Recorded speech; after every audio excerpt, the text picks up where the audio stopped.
envoya ta parole et ta parole les guérit.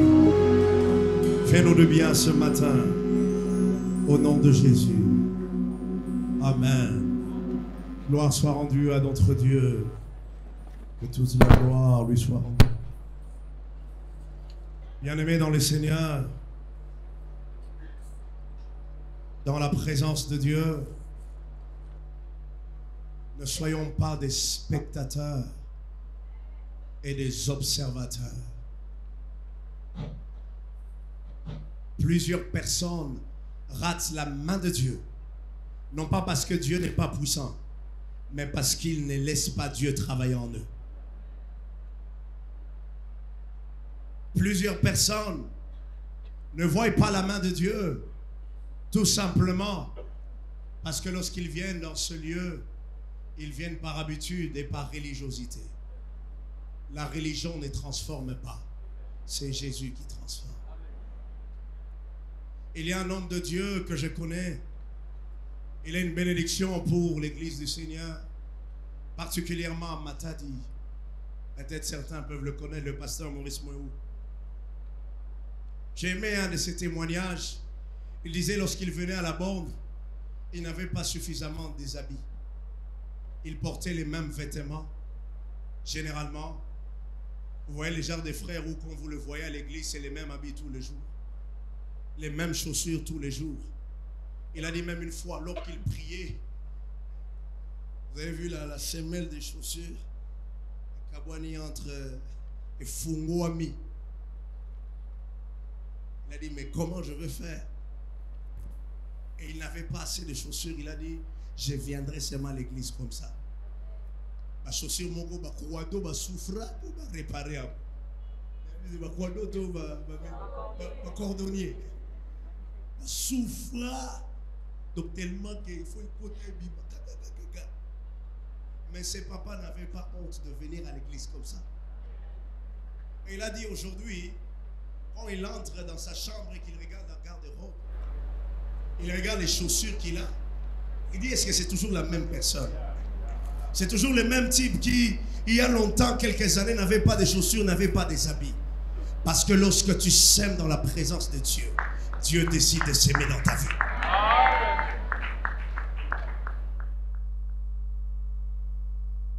N'oublions pas cela. La femme à la perte de sang, ce n'était pas Jésus qui l'avait dit de venir les toucher. C'était sa propre foi. Il y a des choses que Dieu peut faire, non pas parce qu'il t'a dit, mais parce que toi-même tu as posé un acte de foi. Et Dieu honore ta foi. Et c'est comme ça que nous devons venir dans la présence de Dieu. Venez toujours dans une attente de Dieu. Pas une attente d'un homme. Parce que l'homme ne peut rien te donner. Mais le Dieu que nous prions, il peut te donner quelque chose. Dans ce séminaire, nous avons vu la main de Dieu. Et comme je l'ai dit toujours, c'est Jésus qui a fait tout ça. Et pas un homme. Voilà pourquoi, Seigneur, nous te rendons toute la gloire par nos acclamations. Même en étant assis, nous voulons lui bénir pour tout. Lui bénir pour tout, Jésus.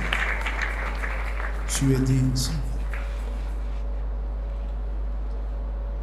Ces derniers jours, la clôture de ce séminaire, nous avons vu les actes du Saint-Esprit, la personne, la communion du Saint-Esprit. Les vendredis, nous avons dit que le Saint-Esprit apporte la vie.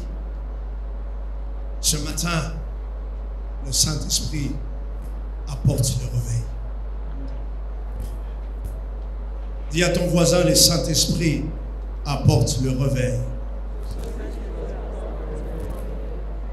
Le thème ou le sous-thème de ce matin, les éléments déclencheurs du réveil. Éphésiens 5, le verset 14. Acte 1, le verset 4 à 5. Acte 1, le verset 12 à 14. Et acte 2, tout le chapitre. Peut-être on ne va pas lire tout le chapitre, mais chacun va aller lire cela à la maison. Acte Éphésiens 5, le verset 17. C'est pour cela qu'il est écrit: réveille-toi, toi qui dors, relève-toi d'entre les morts, et Christ t'éclairera. Si nos amis de la technique peuvent m'aider avec le retour pour que je puisse m'entendre. Acte 1, le verset 4-5. Comme il s'est trouvé avec eux, il leur recommanda de ne pas s'éloigner de Jérusalem, mais d'attendre ce que le Père avait promis, ce que je vous ai annoncé, leur dit-il. Acte 1, le verset 12-14. Alors, ils se retournèrent à Jérusalem, de la montagne appelée des Oliviers, qui était près de Jérusalem, à la distance d'un chemin de sabbat.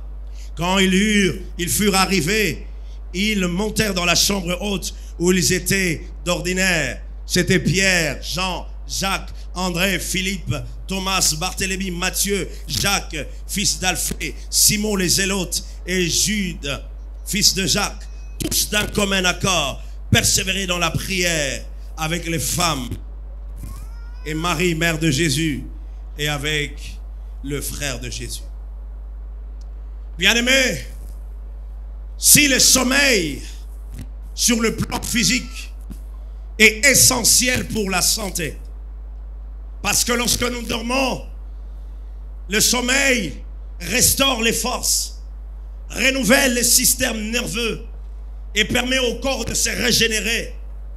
Le sommeil sur le plan physique est d'une importance capitale que ceux qui sont médecins dans ce lieu vous diront: si vous voulez être en bonne santé, il faut suffisamment prendre le temps pour se reposer. Est-ce que les médecins sont d'accord avec moi? Et vous allez constater que lorsque quelqu'un ne se repose pas assez, cela a de l'impact même sur sa santé. Moi, il m'est arrivé un moment, je faisais tellement de nuits blanches pour certaines raisons. À un moment, je commençais à me sentir tellement faible. C'est comme si j'étais malade le matin. J'avais des maux de tête. Mais j'ai compris parce que toute la nuit, j'étais en train de travailler. Et j'ai compris que le sommeil était d'une importance capitale.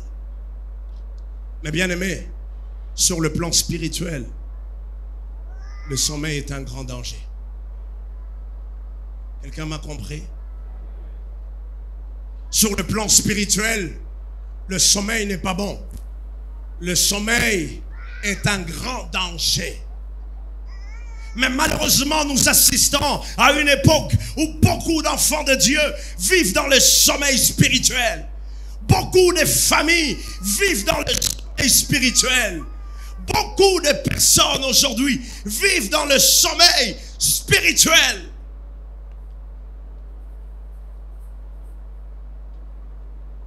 Bien-aimé, si tu es dans ce lieu et que tu vis dans le sommeil spirituel, sache que tu es dans un grand danger. Parce que Dieu ne supporte pas le sommeil spirituel. Dieu ne supporte pas la tiédeur spirituelle. Il n'y a pas, non, moi je suis ni chaud ni froid. Si tu es ni chaud et ni froid, Dieu te vomira. Soit tu es chaud, soit tu es froid. Il faut trouver ta position.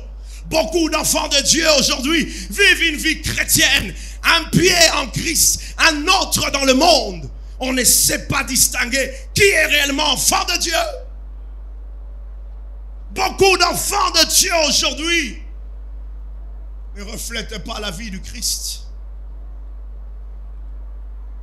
Quand vous lisez la vie des apôtres, bien aimés, les apôtres avaient 3 ans dans les Seigneurs, si je peux dire.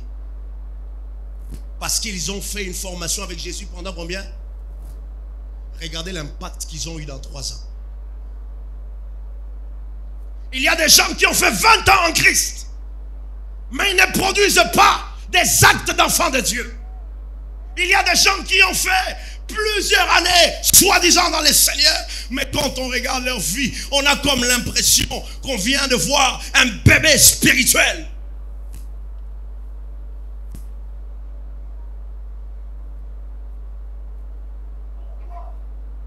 Ces problèmes. Pourquoi cette réalité? Parce que plusieurs enfants de Dieu ont mis Dieu de côté. Dans le livre d'Apocalypse, il y a un passage qui dit, Jésus frappe devant la porte. Celui qui ouvre, il entrera. Mais quand vous lisez ces textes, ce n'est pas Jésus qui parle aux païens, c'est Jésus qui parle à l'Église. Beaucoup d'enfants de Dieu ont mis Jésus de côté. Le réveil spirituel, c'est lorsque le Saint-Esprit agit puissamment dans le cœur de croyants et de non-croyants, produisant un renouveau de la foi, une passion renouvelée pour Dieu, une profonde conviction de péché, une soif de la sainteté, un zèle pour la prière, la parole, l'évangélisation et les services, une manifestation tangible de la présence de Dieu dans la vie d'un chrétien ou dans une communauté. Je répète encore cette définition. Le réveil spirituel, c'est lorsque le Saint-Esprit agit puissamment dans le cœur du croyant et de non-croyant, produisant un renouveau de la foi, une passion renouvelée par Dieu, une profonde conviction de péché, une soif de la sainteté, de la sanctification. Combien d'enfants de Dieu aujourd'hui vivent dans la sanctification? Un zèle pour la prière, la parole de Dieu, l'évangélisation et les services. Une manifestation tangible de la présence de Dieu dans la vie d'une personne ou dans une communauté. Jonathan Edouard a défini le réveil comme le réveil est une œuvre extraordinaire de Dieu par laquelle le Saint-Esprit agit avec puissance pour réveiller les consciences et transformer les cœurs. Je répète encore cette définition. Le réveil est une œuvre extraordinaire de Dieu par laquelle le Saint-Esprit agit avec puissance pour réveiller les consciences et transformer les cœurs. Ma prière est que ce matin, que Jésus transforme les cœurs d'une personne. Bien-aimés, il nous est relaté un réveil qui s'est passé dans un pays, au pays de Galles. Et je crois que notre Père a eu à les relater il y a quelques années. Ce réveil s'est déroulé en 1904 et a pris fin en 1905.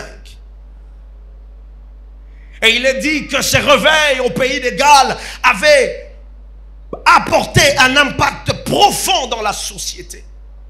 Bien-aimé, je voudrais dire à quelqu'un, l'église n'est pas un lieu de distraction pour la nation. L'église est un lieu de transformation pour ceux qui se trouvent et même pour un pays. Je prie que l'église redevienne église. Et que dans ce pays au Congo, que les gens commencent à respecter l'église et les enfants de Dieu. Il est dit dans le réveil des Galles qu'il y avait une telle atmosphère de Dieu que les gens venaient à l'église. Les gens quittaient les cavernes, les gens quittaient des cafés, les gens quittaient des bars, les gens quittaient leur lieu où ils vivaient pour venir dans la maison de Dieu. Sans invitation, sans affiche, sans Facebook, à cause de la nouvelle qui se répandait. Ces personnes avaient vu les actes du Saint-Esprit à l'œuvre. Je crois que ces actes, nous pouvons aussi le voir ici. La Bible, il est relaté que dans ce réveil des Galles, il y avait même des prisons qui devenaient vides. Et les taux de criminalité avaient diminué dans ce pays. Ce n'était pas par les gouvernements, ce n'était pas par la police, mais c'était par la puissance du Saint-Esprit qui amenait les hommes à laisser la vie du péché et de venir dans la présence de Dieu. À tel point qu'on dit qu'il y avait une diminution du banditisme, pas organisé par la police, mais le Saint-Esprit qui faisait cela. On dit encore que dans ce réveil, même les matchs de football étaient annulés. Parce que les joueurs, les équipes et toute autre personne préféraient aller dans la présence de Dieu qu'aller regarder un match de football. Quand j'ai commencé à lire cela, je me suis dit, Seigneur, ça s'est réellement passé? Moi-même, j'étais étonné. J'ai compris que ce que l'homme ne peut pas faire, le Saint-Esprit peut le faire. Bien-aimé, le réveil, c'est lorsque Jésus lui-même prend le contrôle de l'église. C'est lorsque Dieu lui-même descend. Lorsqu'il y a réveil, il n'y a pas un homme de Dieu qui est glorifié. Il n'y a pas une église qui est glorifiée. La seule personne qui est glorifiée, c'est Jésus. Lorsqu'il y a le réveil, il n'y a pas quelqu'un qui veut avoir la première place. Nous tous, nous sommes là auprès de Jésus pour élever seulement son nom. En fait, j'ai comme l'impression que le réveil est un goût, un prélude de ce que sera le ciel. Bien-aimé, je soupire après ces choses. Depuis que j'étais petit, que mon père m'a donné ces 2 livres de T.L. Osborne, Dieu avait suscité en moi un goût de lire l'histoire de plusieurs revivalistes, de lire l'histoire de leur vie. J'ai lu l'histoire de John Wesley, j'ai lu l'histoire de Charles Finney, j'ai lu l'histoire de ces grands hommes de Dieu, de Catherine Kuhlman et autres. J'ai compris une seule chose, que c'était des hommes qui passaient plus du temps avec Dieu. Nous voulons que Dieu nous utilise, mais nous ne sommes pas prêts à payer le prix dans sa présence. Ça ne marche pas ainsi. Ce matin, peut-être quelqu'un s'attendait, Dieu va t'élever. Non, ce matin Dieu te dit, retourne dans ma présence. Retourne dans mon intimité. Retourne là et tu verras ce que je ferai de toi. 4 facteurs clés qui ont déclenché le premier réveil de l'église primitive. Et nous allons prier. Premièrement, le réveil commence là où la parole de Dieu est crue et obéie.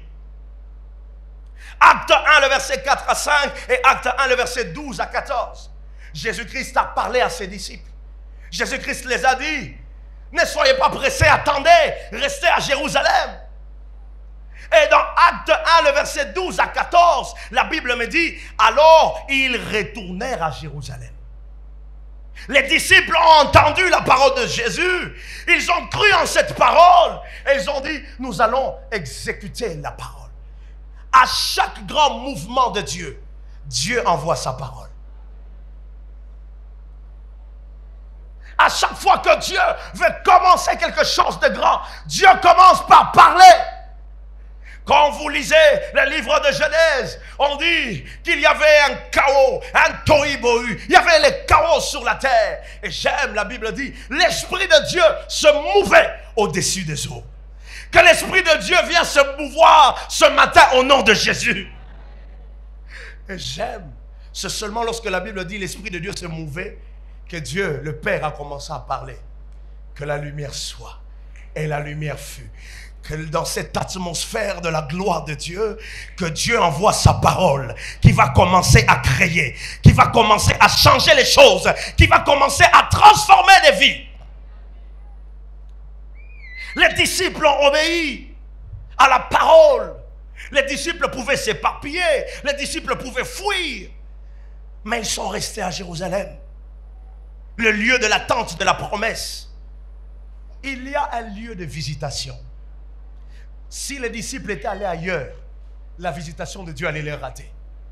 Il y a des gens, tu vas remarquer que depuis que tu as quitté, tu es allé ailleurs, tu as comme l'impression que ta vie est bloquée. Parce que tu n'avais pas saisi les lieux de ta visitation. Ce n'est pas dans tout lieu que Dieu bénit. Quelqu'un m'a entendu? La Bible dit, je te bénirai dans les lieux que je te montrerai. Et il y a des gens qui ont raté la bénédiction, non pas parce que Dieu était menteur, ils ont juste quitté leur lieu de bénédiction. Et ils commencent à tourner en rond. Pasteur, je tourne en rond. Je suis en train de tourner en rond. Ma vie ne marche pas. Tu as quitté le lieu de ta bénédiction. Qu'est-ce que tu veux? Reviens là. Le réveil ne vient pas simplement par l'écoute, mais par notre réponse à la parole de Dieu. Comment nous répondons à l'invitation de ce que Dieu nous dit. Il n'y a pas un réveil authentique sans obéissance préalable. Et le résultat de cette obéissance est que cette obéissance préparait les terrains pour tout ce que Dieu allait accomplir par la suite. L'obéissance, quand tu obéis à Dieu, en fait, tu es en train de préparer les terrains de ta visitation. Voilà pourquoi il y a des enfants de Dieu, ils pensent vraiment que Dieu va leur bénir en marchant dans le péché. Jamais. Jamais. Quand tu obéis à Dieu, en fait, tu prépares les lieux où Dieu va te visiter. Tu es en train d'arranger afin que lorsque la visitation viendra, que tu commences à les saisir. Le réveil ne commence pas par l'action, mais par la soumission à la parole. Il y a des gens qui sont pressés à faire des choses pour Dieu, mais qui ne sont pas prêts à se soumettre au Seigneur, à se soumettre à sa parole. C'est bien de faire des choses pour Dieu, mais c'est mieux d'être soumis à Dieu. Combien d'enfants de Dieu sont-ils soumis à Dieu? Combien d'enfants de Dieu sont-ils obéissants à Dieu? Il y a des gens qui dans ces séminaires, Dieu t'appelle après ces séminaires à entrer en retraite. J'ai dit la vérité. Tu dois entrer en retraite et chercher Dieu. Je prie qu'il ne s'élève pas que des retraites seulement de l'église, mais que dans nos vies, que nous ayons aussi des retraites personnelles. Que dans nos familles, qu'il y ait l'atmosphère de Dieu. Que nous puissions organiser des retraites personnelles avec nos familles. Une retraite personnelle avec ton épouse. Nous entrons dans la présence de Dieu.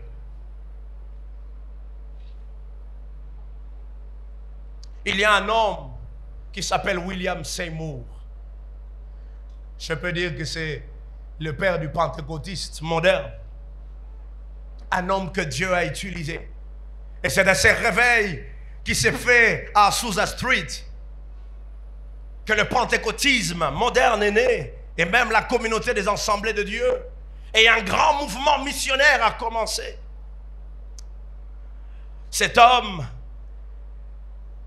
il était fils d'un esclave. Il a grandi dans la pauvreté au sud des États-Unis. Une époque où il y avait les ségrégationalistes, où les hommes blancs et noirs ne pouvaient pas être ensemble. Et cet homme de Dieu a grandi dans une famille baptiste. Mais même en étant dans une famille baptiste, il vivait des expériences spirituelles, des visions, des rêves, des songes étranges, alors qu'il grandissait. Et alors plus tard, quand il avait 33 ans, il allait au Texas et il rencontra une sœur qui s'appelle Lucie. C'était une pasteur d'une petite église qui s'est trouvée, une pasteur d'une petite église noire américaine du mouvement La Sainteté. Et plus tard, cette sœur Lucie ira rejoindre le col d'un grand homme de Dieu, Charles Parham, qui est considéré pour beaucoup comme le père théologique du mouvement pentecôtiste. Il enseignait sur les baptêmes dans l'esprit, avec comme signe initial et parlant en d'autres langues. Et il faut savoir qu'à cette époque, l'église avait perdu la flamme de la Pentecôte. Les gens ne parlaient plus en langue. C'était plus des choses qu'on connaissait. Bien aimé, tu peux étouffer le Saint-Esprit. L'église a étouffé l'esprit.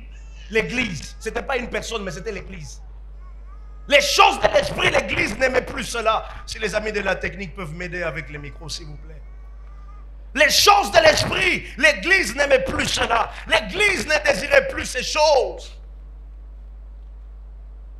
Et quand cette sœur Lucie est revenue, il avait constaté qu'il y avait eu un changement. Bien aimé, quand Jésus te baptise de son esprit, tu ne seras pas la même personne.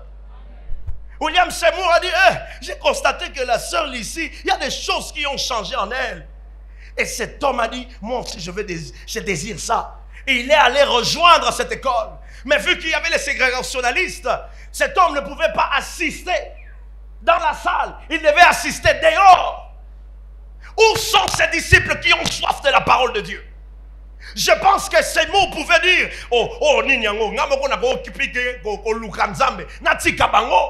mais ces mots a dit rien. Je vais rester, je vais apprendre. Beaucoup de hommes ne sont pas utilisés puissamment par Dieu parce qu'ils ne veulent pas passer par l'apprentissage. Ils ne veulent pas passer à l'école de Dieu. Ils ne veulent pas s'asseoir. Où est passé l'amour de la parole? Où est passé la soif de la parole? Où est passé cela dans le cœur, bien-aimé? Les chrétiens aujourd'hui ne méditent plus. Les chrétiens aujourd'hui ne lisent plus la parole. Les chrétiens aujourd'hui négligent la parole. Ma femme est là. Quand nous sommes mariés, j'ai dit ici, dans ma maison, ça sera le sanctuaire de Dieu. À chaque moment, nous serons dans sa présence. Il y a des prédications que nous réécoutons à la maison. On a dit à l'église, ça ne suffit pas. Il faut toujours ressusciter Toyoka. Toyoki, on commence encore à prier. Seigneur, que cette parole devienne pour moi.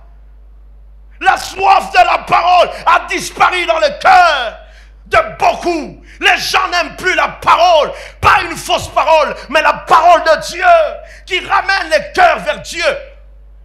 Aujourd'hui, nous aimons seulement Dieu va te bénir, Dieu va t'élever, Dieu.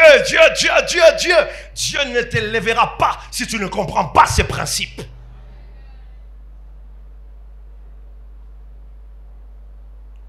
Cet homme avait soif de la parole.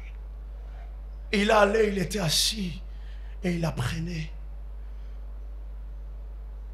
Il pouvait se dire, comment on peut me négliger? Est-ce que je ne suis pas un humain? Mais il a dit, j'ai niette, malgré qu'il y a ces systèmes. Moi, je ne suis pas venu pour Charles Parham, moi, je suis venu pour Jésus. En grec, un disciple vient du mot mathétès. Mathétès qui veut dire littéralement un apprenant, un élève, un étudiant, ou plus profondément, un suiveur engagé. Est-ce qu'il y a des suiveurs engagés de Jésus? Je ne dis pas de suiveurs engagés de pasteurs, mais de Jésus. De suiveurs engagés de la parole. De suiveurs engagés des Écritures. De suiveurs engagés. Est-ce qu'il y en a encore? Est-ce qu'il y a ces suiveurs engagés de la parole? Un disciple est quelqu'un qui suit Jésus, non seulement pour écouter ses enseignements, mais pour le mettre en pratique. Un disciple est un imitateur, un apprenti de la vie de Jésus. Cela implique une soumission, une formation continue et un engagement total. Jésus dit dans Jean 8, le verset 31, « Si vous demeurez dans ma parole, vous êtes vraiment mes disciples. Vous êtes vraiment mes suiveurs. Vous êtes vraiment mes imitateurs. » Des fois, quand on lit cela, on se dit disciple, mais on ne sait pas que veut dire réellement disciple. Jésus dit, si vous demeurez dans ma parole, tu es vraiment mon suiveur. Tu es vraiment mon imitateur. Tu veux imiter Jésus, tu n'aimes pas la parole?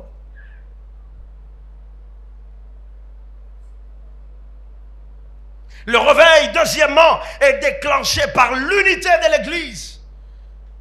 La Bible dit, quand ils furent arrivés, ils montèrent dans la chambre haute, où ils se tenaient d'ordinaire. C'était Pierre, Jean, Jacques, André, Philippe, Thomas, Barthélemy, Matthieu, Jacques, fils d'Alphée, Simon les Zélotes et Jude, fils de Jacques, tous d'un commun accord. Est-ce que quelqu'un peut dire d'un commun accord? Dis-le encore plus fort, d'un commun accord. Persévérer dans la prière, persévérer dans la prière avec les femmes, Marie, mère de Jésus, et avec les frères de Jésus. Ce mot d'un commun accord veut dire être unis dans une même passion, dans une même volonté, dans une même pensée, dans un même esprit. À la chambre haute, ce n'était pas un lieu de division. Il veut montrer quoi? Aujourd'hui, l'église est même devenue un lieu d'empoisonnement. Mon Dieu, mon roi. Où est passée l'église de Jésus? Où est passé l'amour à l'église? Pourquoi empoisonner ton frère? Pourquoi?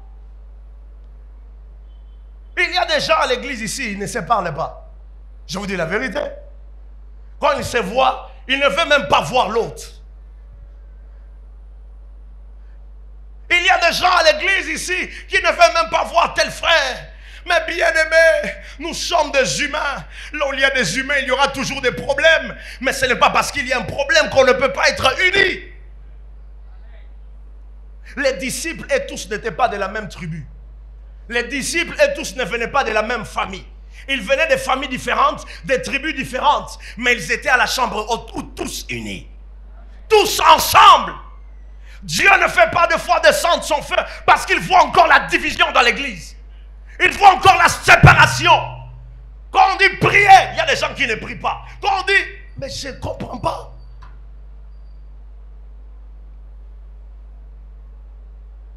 Excusez-moi. Excusez-moi d'en parler ainsi. Ça m'étonne quand on prie. Il y a des gens qui ne disent rien. Même pas un mot. Même pas une phrase. Rien, je vous dis rien. Je me dis, mais qu'est-ce que tu es venu faire? Mais si ce sont des opérations spirituelles, je vous dis la vérité. Si ce sont des opérations spirituelles que tu te rencontres avec Dieu, à moins que ça soit autre chose. Mais si c'est pour opérer, alors tu vas rencontrer les dieux que nous venons prier ici. Où est passée l'unité dans l'église? Jalousie dans l'église aujourd'hui, division dans l'église aujourd'hui, et même l'esprit de compétition. Il y a des gens qui travaillent non pas pour Dieu, mais pour montrer qu'ils sont meilleurs, pour montrer qu'il y a un leki, au leki mutute, mutuye à leki bisotu ezakara Yesu. Où est passée l'unité dans les églises aujourd'hui? L'unité des frères, on se tient main dans la main. Quand un frère souffre, on est avec lui, on prie avec lui, on jeûne avec lui. Prions pour notre frère qui est malade. J'ai dit ça dans les séminaires. Il y a beaucoup de gens qui ne prient pas pour certaines personnes parce qu'eux-mêmes n'ont pas encore vécu cette situation. Les jours où tu vas vivre la situation là, même dans ta vie ou bien dans la vie de ta femme ou d'un de tes enfants, tu vas comprendre que veut dire la prière d'ensemble.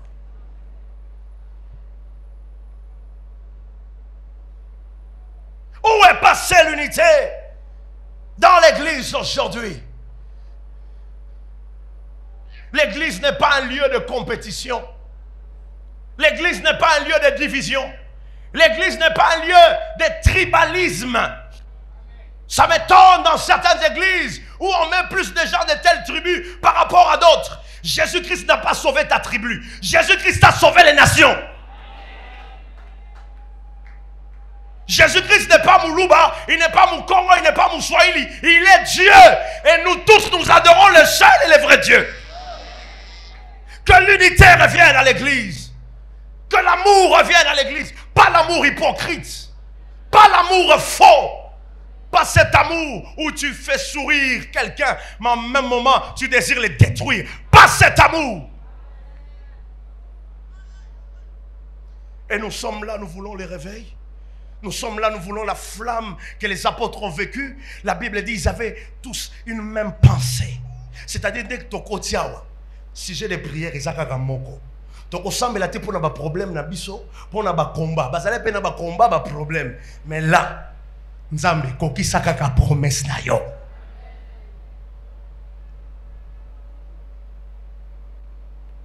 Mon Dieu, mon roi.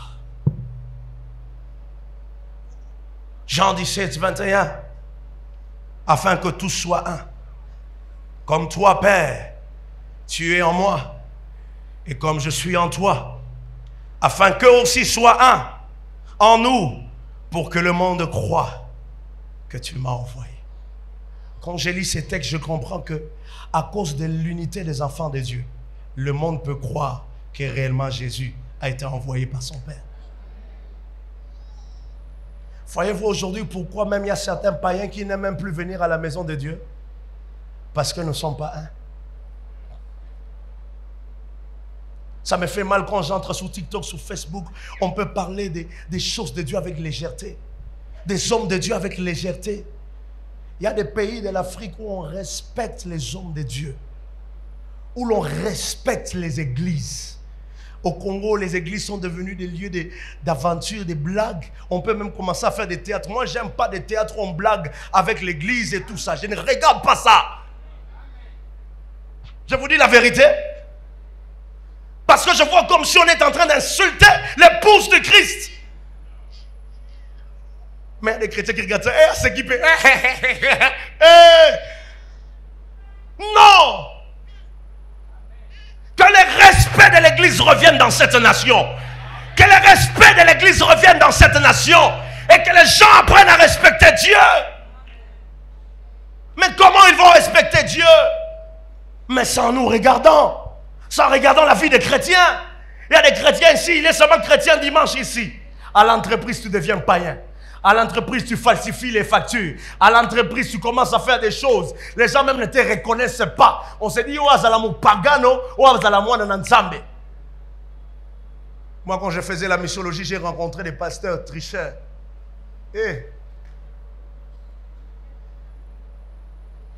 Et puis, ils ont justifié en tricher pour essayer d'étudier, pour comprendre. Men of God. Je préfère avoir mon bon 0 parce que je n'avais pas étudié. Mais je ne dirai pas gloire à Dieu parce que Dieu est contre ça. Prochainement, je vais aller étudier et j'aurai 10 sur 10. Pour ne pas aussi encourager les chrétiens à être des négligents.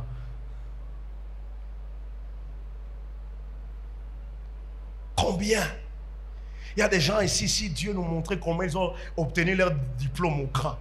Aujourd'hui, au culte d'aujourd'hui, nous allons voir dans la vie de chaque personne comment il a obtenu son diplôme. On nous retrace son parcours scolaire, académique. On va seulement commencer à dire, mamma mia! On va commencer à être étonné. Dire, c'est pas possible. C'est pas possible. Il y a des gens même que j'ai appris, ils ont les cours girafes. Cours girafe. Donc il peut être ici, au 4e banc, mais il voit ce qui se passe au premier banc. Je me dis, mais comment vous faites? Comment?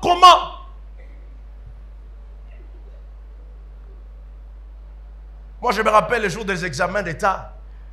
Que Dieu délivre notre pays, mon Dieu. J'étais assis au premier rangée.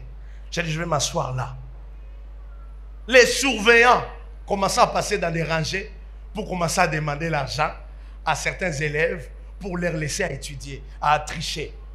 Il est venu vers moi, j'ai dit, je ne donne rien. Il a dit, toi tu donnes rien, tu vas voir. J'ai dit, je ne donne rien. Encore je mettais le truc jusqu'ici avec la cravate. Tu es témoin de Jéhovah? Non, j'ai dit, je ne suis pas témoin de Jéhovah, je suis témoin de Jésus. Les surveillants, surveillez petit, surveillez. J'ai béni Dieu parce que j'ai obtenu ce diplôme avec une conscience propre. Je sais que je l'ai obtenu avec mon intelligence et j'ai béni Dieu pour ça.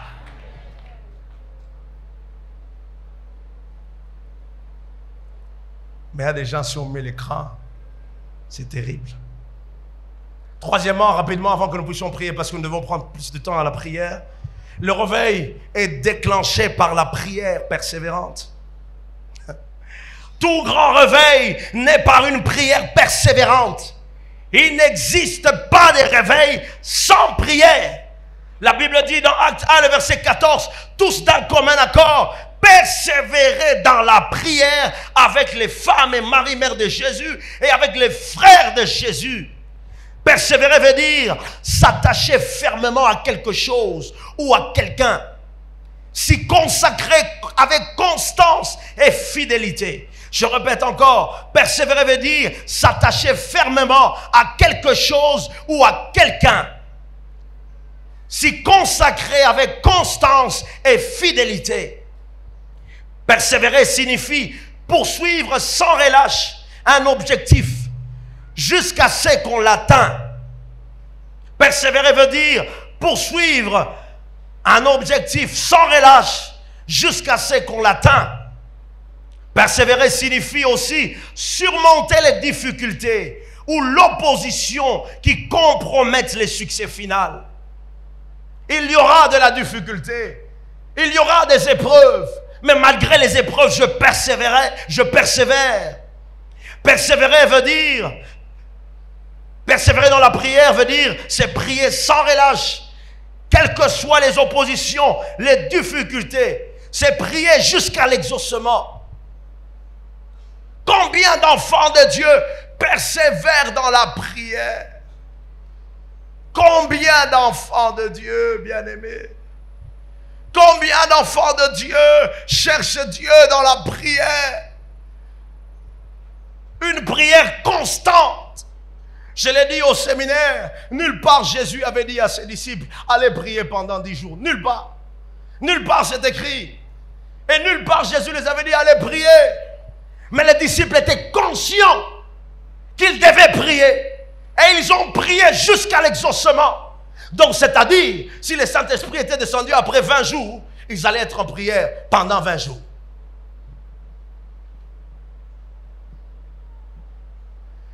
J'ai entendu un témoignage qu'un papa m'avait dit, il avait assisté dans une réunion de Pampan Kelani. Alors que Vernon, le pasteur Vernon, traversait de temps en temps Léopoldville pour venir prêcher ici. Alors qu'il était à Brazzaville, lorsqu'ils avaient entendu Vernon pour la première fois, ils étaient touchés. Ils ont vu les actes du Saint-Esprit de leurs yeux. Des malades être guéris, des choses extraordinaires. Et Vernon disait que Jésus pouvait le faire à l'instantané. Et les miracles ne se sont pas faits demain, c'était à l'instantané. Il y avait des guérisons, des miracles instantanés. Je me suis dit, beaucoup de gens ne connaissent pas Vernon. C'était un homme puissant. Mais dans le silence. Que Dieu nous donne cette humilité. Et Papa Kelani avait dit dans cette réunion qu'ils ont prié pendant 1 année pour que Vernon traverse Léopoldville. Pendant 1 année, ils étaient en prière, ils disaient, Seigneur Moutou Oyo, Azonga Awa, Toningiye Awa, Awa, Awa, Awa, Awa. 1 année de prière, 1 année où ils cherchaient Dieu, 1 année où ils imploraient Dieu. Seigneur, que cet homme traverse Brazza, les fleuves Congo et vient à Léopoldville. 1 année. Je me suis dit, mais est-ce qu'il peut y avoir encore des gens persévérants dans la prière comme ça, qui peuvent rester avec un seul sujet, même pendant 1 année, tous les jours, Seigneur, Seigneur, que Vernon traverse et qu'il vienne ici, et que le feu de la Pentecôte viens nous visiter, viens nous toucher. Nous on prie seulement 1 fois, 2 fois, 3 fois, et après on oublie. On oublie, on oublie. On dit, ah, Nzambe yo yo kakangate. Et Dieu a exaucé leur prière. Et quelque chose de nouveau s'est déclenché. Combien d'enfants de Dieu prient avec persévérance? Les disciples ne priaient pas pour leurs problèmes, ne priaient pas pour leur combat. Ils priaient pour l'accomplissement de la promesse de Dieu. Lorsque nous faisons de Dieu notre priorité, il fait de nous sa priorité. Bien-aimés, il y a des dimensions en Dieu qui ne se font pas dans des prières de 1 heure et 2 heures du temps. Tu dois entrer des fois en retraite pendant tout un mois.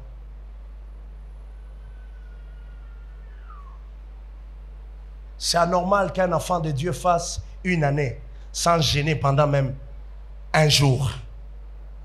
Donc pendant 365 jours, toi tu fais que manger. Je vous dis la vérité.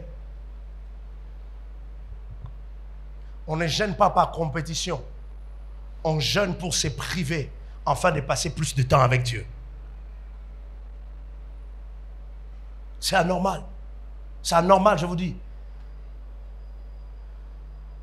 C'est anormal, toi, enfant de Dieu, pendant 1 année, tu ne peux pas organiser un programme de retraite personnel pendant même 1 jour ou 2 jours. C'est anormal. C'est anormal. Parce que le désir de Dieu, nous ne l'avons plus. On n'a plus le désir de Dieu. On n'a plus le désir de chercher Dieu. On n'a plus ce désir. Je ne le dis pas pour me glorifier. Mais la première fois que j'ai eu à prier toute une journée, du matin jusqu'au soir, non-stop, je n'avais que 13 ans. Ce jour-là, l'Esprit de Dieu m'a dit, tu ne manges pas. C'était pour moi ma première expérience. Je suis allé voir maman à la chambre. J'ai dit, maman, aujourd'hui, je ne mange pas. Je vais chercher Dieu. Je me suis enfermé dans la chambre qui est au coin là. Je pensais que j'allais faire seulement 1 heure. Mais l'Esprit de Dieu m'a saisi. Lorsque j'ai dit Amen pour clôturer, j'ai regardé l'heure. Il faisait 18 heures. Ma maman a été étonnée. Mon père, il a dit, ah, mais Dieu.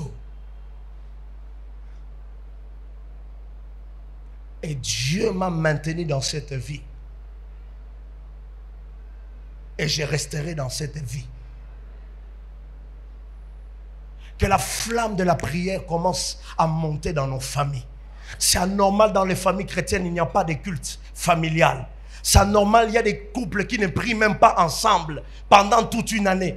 Et tu veux communiquer quoi à vos enfants? Les enfants n'obéissent pas simplement à ce que vous leur disiez. Ils obéissent à ce qu'ils voient. Moi, j'ai appris à prier parce que je voyais mon père et ma mère prier.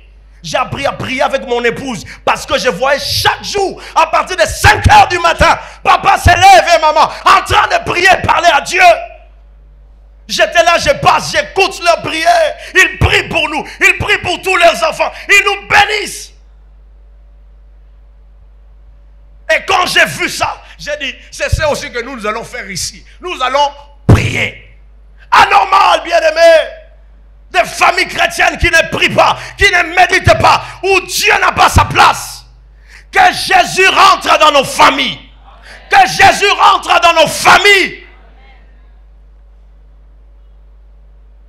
Après, nous allons dire, pasteur, on a tel combat, on a telle situation. Ce n'est pas tout problème qu'il faut toujours aller voir le pasteur. Il y a des problèmes. Hein? Toi-même, tu es là, tu te mets à genoux, et le Père qui est dans le ciel va te répondre.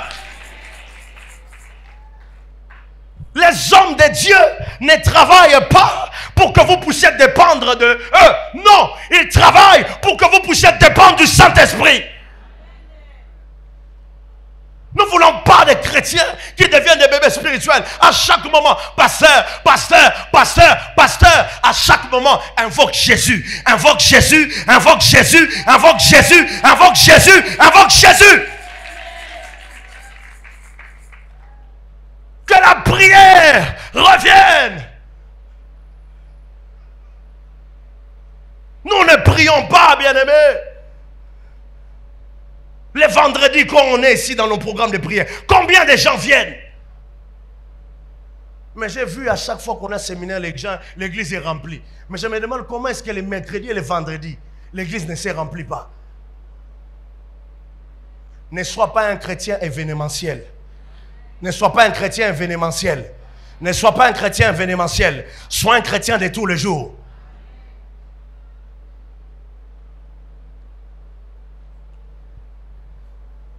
Il priait. Bien-aimé, ne mets jamais ta vie de prière en mode silencieux. Il y a des chrétiens qui ont mis leur prière en mode silencieux. Chacun, la connexion avec le ciel, on a coupé. Il n'y a plus les réseaux qui passent. Es-tu en mode silencieux?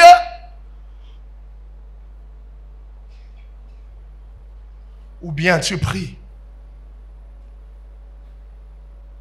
Il est dit de se réveiller d'Azusa Street. Lorsqu'il avait suivi ses enseignements, William Seymour priait. Il y a un livre qui se télécharge gratuitement. Pour ceux qui le désirent, qu'ils me l'écrivent. Je vais vous envoyer les liens. Ce n'est pas un site, c'est écrit par un homme de Dieu. Il est un pentecôtiste. Et il a écrit des milliers de livres qui, dans son site officiel, on peut télécharger ces livres gratuitement. Et il y a certains éléments de William Seymour que je prie là. C'est magnifique. Ce qui désire les lire, veuillez me contacter, je vais vous l'envoyer. Et vous envoyer les liens du site. Il y a plusieurs d'autres livres que vous pouvez télécharger. On dit que William Seymour, après cela, il commençait à prier. À prier. Il passait 3 heures du temps dans la prière. Mais il sentait que ça ne suffisait pas. À tel point qu'il commençait même à faire 7 heures du temps en train de prier, de parler à Dieu. Et plus tard, il a réuni un groupe de quelques personnes afin de chercher Dieu ensemble.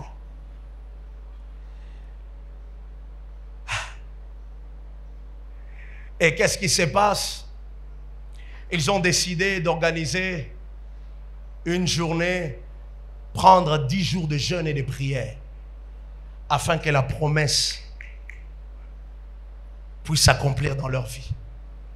Ils sont entrés pendant 10 jours en train de prier. Ils priaient pour que les actes des apôtres soient réels et que eux aussi, comme la sœur Lucie l'avait expérimenté, que eux aussi ils expérimentent les baptêmes dans le Saint-Esprit. Et le 9 avril 1906, il y a eu quelque chose. C'est une bonne nouvelle à annoncer à quelqu'un. Quand tu pries, il y aura un temps où Dieu va s'élever. Il y aura un temps où Dieu va s'élever. Il y aura un temps où Dieu va descendre. Il y aura un temps où Dieu va dire, c'est maintenant le moment de sa visitation. Ce moment, le moment où je dois l'exaucer. Ce moment, le moment où il doit toucher la promesse. Et je déclare que ce matin, ça sera le moment de la visitation pour quelqu'un. Le Saint-Esprit est descendu sur eux. Il s'est mis à parler en d'autres langues. Et même il y avait un frère qui s'appelait Lee. Ce frère était un Indonésien. Et ce frère, pendant les 10 jours, il était malade. Parce qu'il n'arrivait pas à jeûner. Et il a demandé à Seymour, prie pour moi, afin que je reçoive aussi les baptêmes comme vous. Et il a prié pour lui. Il a été baptisé et il a été guéri à l'instantané.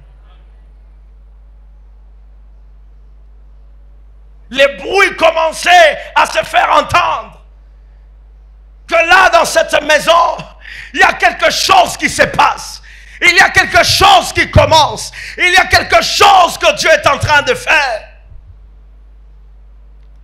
Et quand les gens venaient, il y avait des guérisons, il y avait des miracles. Les gens voulaient rester dans la présence de Dieu. À tel point que la maison où ils se trouvaient devenait petite, qu'ils ont dit nous devons trouver un autre lieu. C'est là qu'ils avaient déménagé plus tard pour aller dans la rue à Souza Street. Je ne sais pas si les pianistes peuvent déjà jouer. Esprit de Dieu règne dans ma vie, esprit règne. Je clôture. De choses extraordinaires ont commencé à se passer. Il est dit qu'il y avait des cultes non-stop. Vous pouvez imaginer cela? Des cultes où vous nous voyez prier, vous rentrez, vous allez au travail, vous revenez, vous voyez encore des gens prier. Vous rentrez, vous revenez, vous voyez encore des gens prier. Vous rentrez, vous revenez, les gens étaient en train de prier à chaque instant. La gloire de Dieu commençait à se manifester dans ce lieu, sans même que les pasteurs prêchent. Il y avait des gens, dès qu'ils entraient seulement dans cette avenue, leur maladie disparaissait. La main de Dieu les touchait. J'ai pris qu'il se passe des choses extraordinaires dans cette église. Qui ne sera pas produit par un homme de Dieu. Qui ne sera pas produit par une imposition d'un homme de Dieu. Mais Dieu lui-même, connaissant ton problème, va te toucher et te visiter. Et cet homme est en train de dire qu'il y a quelque chose qui s'est passé. Il y avait un journaliste, je fais qu'un résumé. Pour ceux qui désirent mieux le lire, vous allez aller le lire. Un journaliste qui était venu faire des enquêtes. Beaucoup de journaux venaient. On va faire des enquêtes pour venir voir est-ce qu'ils ne sont pas en train de falsifier, de dire des choses qui sont des mensonges. Ce journaliste est venu à l'église comme un observateur. Alors que les gens étaient consacrés dans la présence de Dieu, lui il a dit moi je viens regarder les voisins. Il était là, il était assis. Il observait ce qui s'est passé. Il y avait une maman qui était à côté d'elle. Elle a commencé à parler en langue. Elle parlait dans sa langue maternelle de ces journalistes. Et ce que cette femme disait, il révélait ce que ces journalistes étaient venus faire. Qu'il avait envoyé, que tout ce qu'ils étaient venus faire là, il était là, il commençait à pleurer et à se repentir. Je prie qu'à chaque fois que tu entreras dans cette maison, que la sainteté de Dieu te pousse à la repentance. Que ce lieu soit tellement saturé de sa gloire que toute personne qui vit dans le péché ne peut pas supporter cette gloire. À la fin, il allait poser à cette maman la question. Il a dit, mais comment tu as su? Et qui t'a appris cette langue? La maman dit, la seule langue que moi je connais, c'est l'anglais. La seule langue que moi je connais, c'est l'anglais. Ta langue maternelle que tu me dis là, moi je ne connais pas ça. Je prie qu'il y ait de parler en langue qui ne seront pas simplement les langues des anges, mais qui seront aussi les Chiluba. Quelqu'un qui ne parlait pas les Chiluba commence à parler les Chiluba et dire le mystère de Dieu. Cette maman, cet homme s'est repenti. Des guérisons extraordinaires. Et ce réveil a duré 3 ans. Des hommes venaient de tous les côtés, de l'Asie, de l'Amérique, de l'Europe, pour voir ce qui s'est passé dans ce lieu. Et vous savez ce que le réveil d'Azusa Street a fait. C'était dans la période du ségrégationaliste, c'est-à-dire les blancs et les noirs ne pouvaient pas être ensemble. Mais quand le réveil est venu, la peau a disparu, la couleur de peau a disparu, parce qu'eux tous ont compris que là, nous sommes des enfants de Dieu. Et chacun venait pour recevoir la flamme de l'esprit. Et pour aller en mission, pour aller impacter. Voilà pourquoi on dit que ce réveil a apporté un mouvement missionnaire comme jamais. Comme jamais. Des hommes ont reçu la puissance, mais ils ne sont pas restés à Souta. Ils sont allés vers les nations. Bien-aimés, dans cette église, Dieu va commencer à faire des choses extraordinaires. Et là, je parle aux appelés de Dieu. Car Dieu m'a dit dans cette église, il y a aussi des femmes et des hommes appelés au ministère. Il arrivera une saison où nous devons quitter Kinshasa, où nous devons quitter le Congo et aller vers les nations. J'ai dit où aller vers les nations. L'Asie nous attend. L'Amérique nous attend. L'Australie nous attend. L'Afrique nous attend. Je suis fatigué de ceux qui parlent en langue. Et après avoir parlé en langue, ils ne font rien. Dieu ne te ramène pas de sa puissance pour rien. Dieu ne te remplit pas de sa puissance pour rien. Cette gloire est descendue.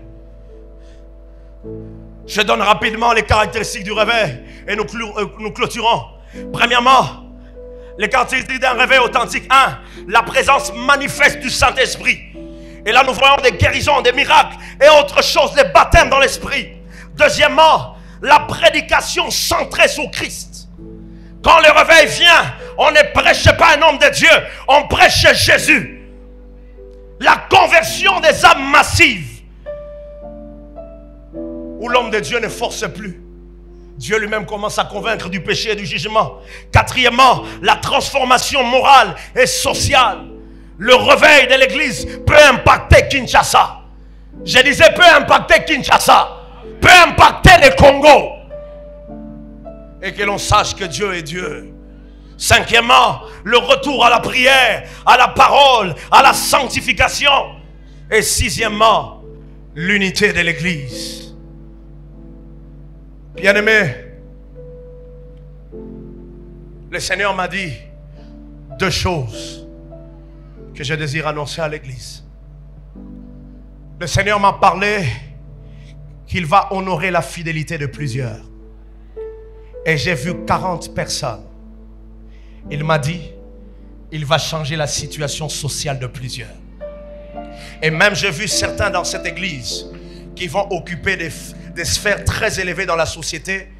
Et il m'a dit les sphères des décisions, des décideurs. Je ne sais pas qui sera le prochain ministre. Je ne sais pas. Mais lui, il m'a dit que dans cette église, dans les années que nous allons voir, il va élever aussi des hommes qui seront élevés dans la société et qui seront des décideurs. Le Seigneur m'a dit de dire à ces personnes 3 choses. Ne tombez jamais dans l'orgueil. Lorsque vous allez voir ces changements dans votre vie, restez toujours la même personne humble. Restez toujours attaché à Dieu.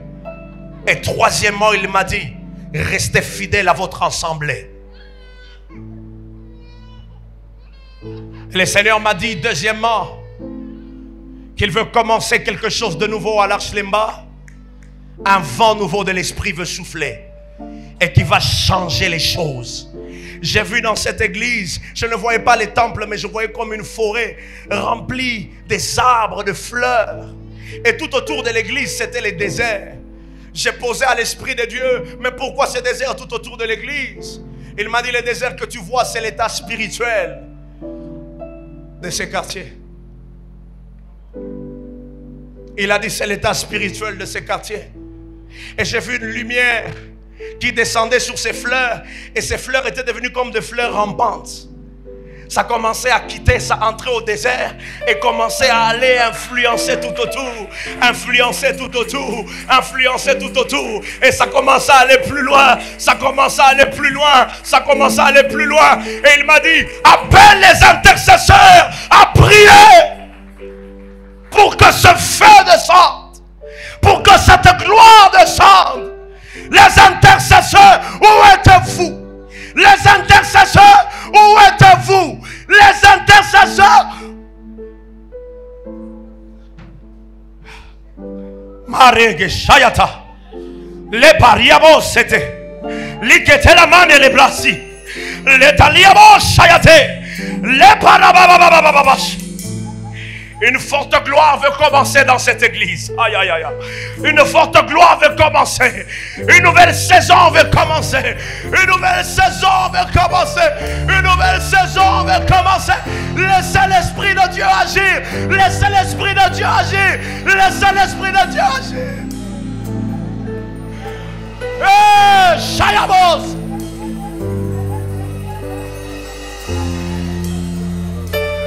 Sa gloire est là ce matin. Sa gloire est là ce matin. Sa gloire est là ce matin. Sa gloire est là ce matin. Sa gloire est là ce matin. Ça m'étonne ta manière d'être sensible à l'Esprit.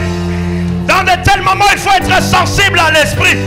Dans de tels moments, il faut être sensible à l'Esprit. Dans de tels moments, il faut être sensible.